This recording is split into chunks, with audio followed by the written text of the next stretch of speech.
1990ஆம் ஆண்டுகளிலே எங்களுடைய செயலாளர் நாயகம் தோழர் டக்ளஸ் தேவானந்தா அவர்கள் தீர்க்க தரிசனமான முடிவை எடுத்து தீவகத்திலே தன்னுடைய மக்கள் நல செயற்பாடுகளை முன்னெடுக்காது இருந்திருந்தால் தீவகத்தின் பல பகுதிகள், குறிப்பாக நெடுந்தீவு போன்ற யாழ் குடாநாட்டோடு தரைவழி தொடர்புகளற்ற தீவகங்கள் பல இன்று இரணதீவை போன்று, பாலைதீவை போன்று, ஏன் கச்சதீவை போன்று மக்கள் வாழ முடியாத, மக்கள் வாழ்வதற்கு பொருத்தமற்ற வனாந்தரங்களாகவே இருந்திருக்கும்.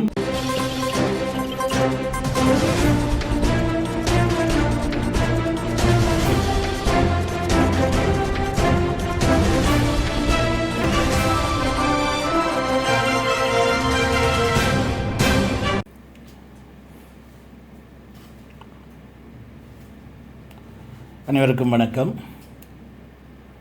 அண்மை காலமாக தீவகம் தொடர்பாக பல்வேறு செய்திகள் வெளியாகிக் கொண்டிருக்கின்றன. தீவகம் அபிவிருத்தி செய்யப்படுகின்றது. கடந்த 30 ஆண்டுகளாக, 30க்கும் மேற்பட்ட ஆண்டுகளாக தீவகத்திலே எந்த ஒரு நடவடிக்கைகளும் அபிவிருத்தியும் முன்னெடுக்கப்படவில்லை. தற்போது அங்கே அபிவிருத்தி பணிகள் முன்னெடுக்க திட்டமிடப்படுகின்றது என்றெல்லாம் அண்மை காலமாக பேசப்பட்டு வருகின்றது.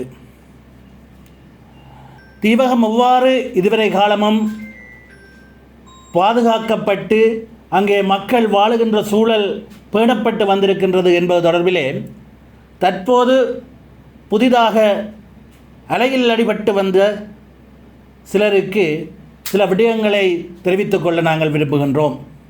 தீவகம் என்பது EPDPயினுடைய ஈழமக்கள் ஜனநாயக கட்சியினுடைய இரத்தமும் வியர்வையும் கலந்து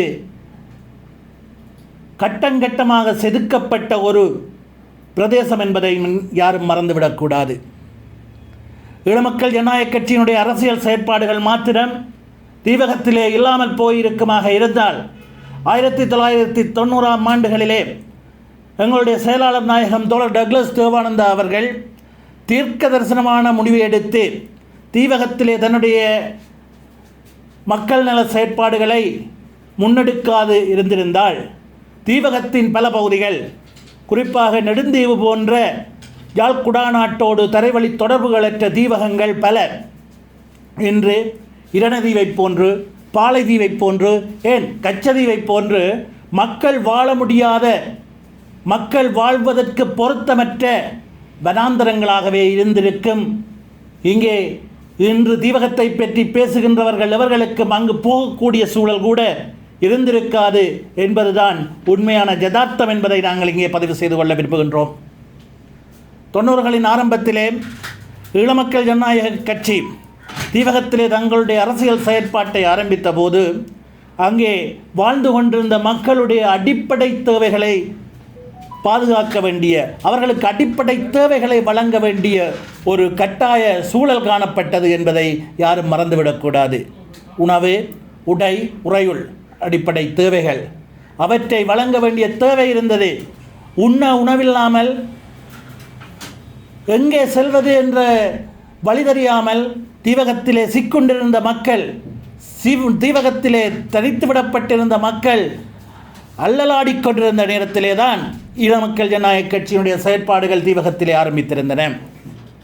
பல்வேறு இன்னல்களுக்கு மத்தியிலும் யாழ் குடாநாட்டோடு எந்தவிதமான தொடர்புகளுமற்ற நிலையிலும் தீவக மக்களுக்கான அந்த அடிப்படை தேவைகளை நிறைவேற்றி அந்த பிரதேசத்திலே மக்கள் வாழக்கூடிய ஒரு சூழலை, அந்த பிரதேசத்திலே வாழ்ந்து கொண்டிருக்கக்கூடிய மக்களுடைய அத்தியாவசிய தேவைகளை, அங்கே வாழ்ந்து கொண்டிருக்கக்கூடிய சிறுவர்களுக்கான பாடசாலை பருவத்தினருக்கான பாடசாலை கல்வியை, மருத்துவ வசதியை, அவர்களுடைய தொழில் வாய்ப்புகளை என்று ஒவ்வொரு விடயங்களையும் பார்த்து செய்து அவர்களுக்கு அங்கு வாழக்கூடிய ஒரு சூழலை உருவாக்கியதன் வெளிப்பாடுதான் இன்று தீவகம் என்ற பிரதேசம் மக்கள் வாழுகின்ற ஒரு பிரதேசமாக இன்று மெலிந்து கொண்டிருக்கின்றது. அதன் பின்னர் ஒரு கட்டத்திலே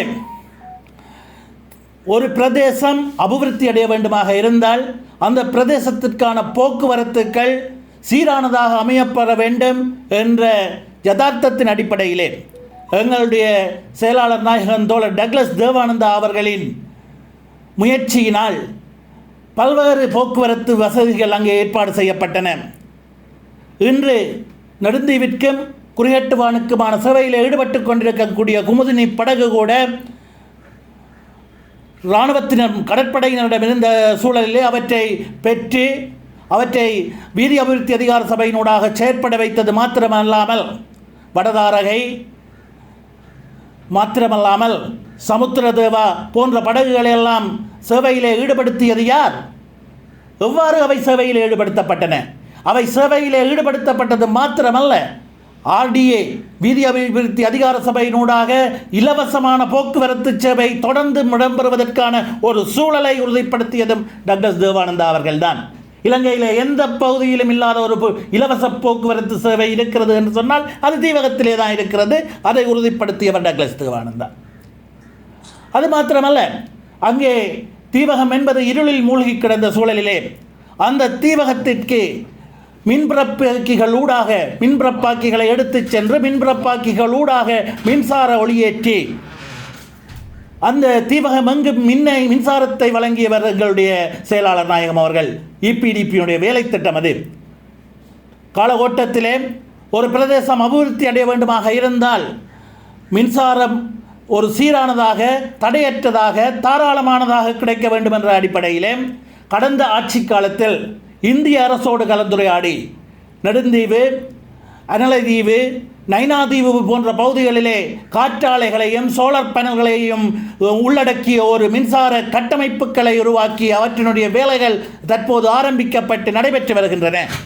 இன்னும் ஒரு 6-7 மாதங்களிலே பெரும்பாலும் இந்த வருட இறுதியிலே அந்த மின்சார கட்டமைப்புகள் செயற்படுவதற்கான சூழல் தான் காணப்படுகிறது. அந்த மின்சார கட்டமைப்புகள் செயற்படுகின்ற சூழலிலே அந்த பிரதேசத்திற்கான நிரந்தரமான குறைந்த விலையிலான மின்சார வசதிகளை பெற்றுக் கொடுப்பதன் மூலம் அந்த பகுதியிலே அபிவிருத்தி பணிகளை, தொழிற்சாலைகளை உருவாக்கக்கூடிய ஒரு சூழல் அங்கே உருவாக இருக்கும். அது மாத்திரமல்ல, குடிநீர், அந்த பிரதேசத்திலே குடிநீருக்கான பிரச்சனைகள் இருக்கின்ற சூழலிலே, குறிப்பாக நெடுந்தீவிலே குடிநீருக்கான பிரச்சனை இருக்கின்ற சூழலிலே தாராப்பட்டி என்ற கிணற்றிலே இருந்து குடிநீரை பெற்று அவற்றை பேணி பாதுகாத்து நெடுந்தீவிலே அந்த கிணற்றினூடாகவே குடிநீரை பெற முடியும் என்ற சூழலிலே ஒரு பழமை வாய்ந்த அந்த குடிநீர் கிணற்றை காலத்துக்கு காலம் தொடர்ச்சியாக பராமரித்து இன்று வரையிலே அந்த மக்களுக்கு குடிநீர் கிடைப்பதற்கான ஏற்பாடுகளையும் அதேபோன்று RO பிளான் போன்றவற்றினூடாக பல்வேறு வேலை திட்டங்களையும் குடிநீருக்காக மேற்கொண்டவர்கள் நாங்கள். இவ்வாறு ஒவ்வொரு விடயங்களும் வேலை வாய்ப்புகளாக இருக்கட்டும், அந்த பிரதேசத்தைச் சேர்ந்த இளைஞர் யுவதிகள் இன்று அரசு வேலைகளிலே இருக்கின்றார்கள் என்று சொன்னால் அவர்களுடைய வேலை வாய்ப்புகளை அவர்களுடைய தகுதிக்கேற்ப தெரிவு செய்து அவர்களையும் ஒரு அரசு ஊழியர்களாக மாற்றியது யார் என்று ஒரு நாடாளுமன்ற உறுப்பினர் கேட்கிறார். 30 வருடமாக இருந்த டக்ளஸ் தேவானந்தா ஒரு ஜட்டியை கட்டினாரா என்று. ஒரு ஜட்டியை கட்டவில்லை ஐயா, நாங்கள் ஜட்டியை கட்டவில்லை, ஜட்டியை கட்டி இருக்கின்றோம். ஊர்காவற்துறைக்கு சென்று பாருங்கள். ஊர்காவற்துறையிலே கண்ணகை அம்மன் இறங்குதுறை ஈழமக்கள் ஜனநாயக கட்சியினுடைய தோழர்களுடைய வியர்வையால் மனித வலுவினால் உருவாக்கப்பட்ட தான் அந்த ஊர்காவற்துறை இறங்குதுறை. இன்று அனலைதீவு, எழுவைதீவு போன்ற பிரதேசங்களுக்கான ஒரு பொதுமக்கள் போக்குவரத்து இறங்குதுறையாக செயற்பட்டு கொண்டிருக்கிறது. காலத்திற்கு காலம் அவை நிதி ஒதுக்கீடுகளூடாக அபிவிருத்தி செய்யப்பட்டிருக்கிறது. நெடுந்தீவு இறங்குதுறை, நெடுந்தீவு ஜெட்டி யார் கட்டியது? யாருடைய நிதி ஒதுக்கீடுகளில் அவை கட்டப்பட்டன தெரியுமா? கொஞ்சம் விசாரித்து பாருங்கள்.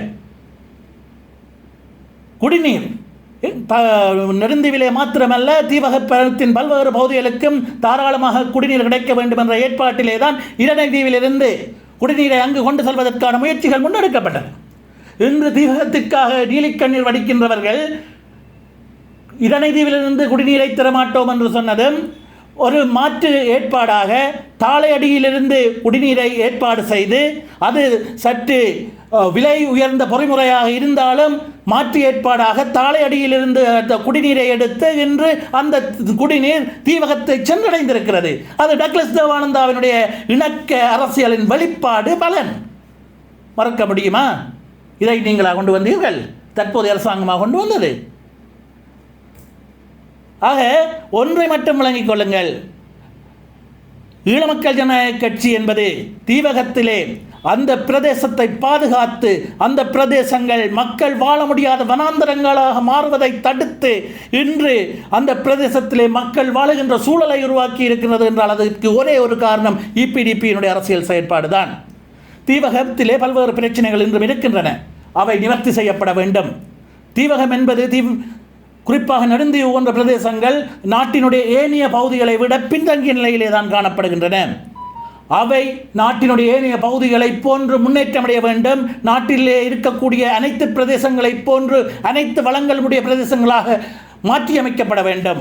அதற்கான அத்திவாரங்கள் தான் எங்களுடைய காலங்களிலே படிப்படியாக எங்களுக்கு மக்கள் வழங்கிய ஒரு சொற்ப அதிகாரங்களை பயன்படுத்தி காலத்துக்கு காலம் உருவாக்கப்பட்டிருக்கிறது. படிப்படியாக அதனை முன்கொண்டு செல்ல வேண்டியது தற்போது மக்கள் ஆருக்கு அதிகாரங்களை கொடுத்திருக்கிறார்களோ அவர்களுடைய கடப்பாடு. அதை அவர்கள் முன்கொண்டு செல்ல வேண்டும், மக்களுடைய தேவைகளை நிவர்த்தி செய்ய வேண்டும். அதை விடுத்து அது தொடர்பிலே சிந்திக்காமல் அரசியல் நோக்கங்களுக்காகவும் தங்களுடைய இயலாமைகளை மறைப்பதற்காகவும் இபிடிபி மீது சேரடிப்பதை, இபிடிபி என்ன செய்தது என்று சொல்லி தங்களை நியாயப்படுத்துவதை தடுக்க வேண்டும், அல்லது அவர்கள் மக்களால் தடுக்கப்படுவார்கள் எதிர்வரும் காலங்களிலே என்பதுதான் எங்களுடைய நம்பிக்கையாக இருக்கிறது. நன்றி, வணக்கம்.